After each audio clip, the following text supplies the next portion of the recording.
আজি মই আপোনালোকক দেখুৱাই দিম যে আপুনি ফটো এখনৰ সৈতে কেনেকৈ ফেচবুক লাইভ কৰিব পাৰিব। আমি সকলোৱে জানো যে আমাৰ কিছুমান যদি ফেচবুকৰ ইছ্যু হয়, সেই ইছ্যুবিলাক নাইকিয়া কৰাৰ কাৰণে আমি লাইভত আহিব লাগে। তেতিয়া লাইভত আহিলে আমাৰ সেই ইছ্যুবিলাক নাইকিয়া হৈ যায়। তো আমি ফেচবুক লাইভত অহাৰ কাৰণে আমাৰ অসুবিধা হয়।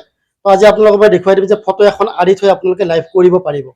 কেনেকৈ আপোনালোকে লাইভটো কৰিব মই আপোনালোকক পেজত গৈ সুন্দৰভাৱে দেখুৱাই দিছোঁ। আপোনালোকে আমি পেজত গৈ চাই লওঁ। প্ৰথমতে আপোনালোকে ফেচবুক পেজটো অপেন কৰি ল'ব। অপেন কৰি আপুনি এই প্লাছ চিনত ক্লিক কৰি আপুনি লাইভ অপশ্যনটো বিচাৰি পাব। কিন্তু এই প্লাছ চিনৰ পৰা লাইভ অপশ্যনটোৰ পৰা আপোনালোকে যিহেতু ফটো দি আপুনি লাইভ কৰিব বিচাৰিছে, তেতিয়াহ'লে ইয়াৰ পৰা আপোনালোকে নকৰিব। তাৰপিছত এই তলত আপুনি দেখা পাব হোৱাটছ অন ইউৰ মাইণ্ড, ইয়াতে আপুনি ক্লিক কৰিব। ইয়াতে ক্লিক কৰাৰ পিছত এনেকুৱাকৈ তলৰ পিনে দেখা পাব লাইভ ভিডিঅ', ইয়াতে ক্লিক কৰিব। ইয়াতে ক্লিক কৰাৰ পিছত এনেকুৱাকৈ আহিব।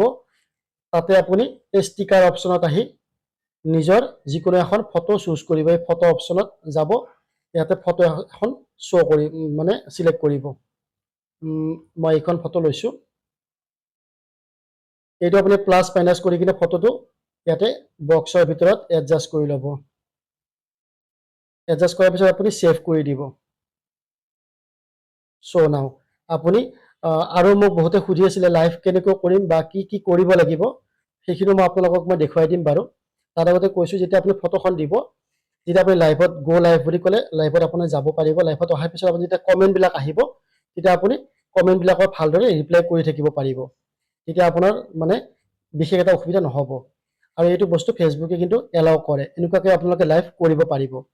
আৰু মই দেখুৱাই দিছোঁ। আৰু আপোনালোকে এই টেপ টু এড এ ডেছক্ৰিপশ্যন, ইয়াতে ডেছক্ৰিপশ্যনত আপোনালোকে যি টপিকৰ বিষয়ে লাইভ কৰিব বিচাৰে সেই টপিকৰ বিষয়ে দিব লাগে। যদি কোনো ধৰণৰ আপোনালোকৰ টপিক নাথাকে, তেতিয়াহ'লে আপুনি ফুলৰ মৰম হওক বা ইনভাইট হওক, এনেকুৱাকৈ আপোনালোকে লিখি ইয়াতে লিখি ল'ব পাৰিব। তাৰপাছত আপুনি এইটো ফিলিং এক্টিভিটিত যাব। ফিলিং এক্টিভিটি ইয়াৰে যিকোনো এটা চইচ কৰিব। তাৰপিছত আপুনি টেগ কৰিব পাৰে। আপুনি 50 মেম্বাৰ্ছক আপুনি টেগ কৰি লাইভটো কৰিব পাৰে। যিখিনি আপোনালোকৰ চিনাকি থাকে, একদম চিনাকি, বা তেওঁলোকক আপোনালোকে মেছেঞ্জাৰত মেছেজ কৰি থ'ব পাৰে। তো আপোনালোকে এনেকুৱাকৈ 50 মেম্বাৰত চুজ কৰি ল'ব।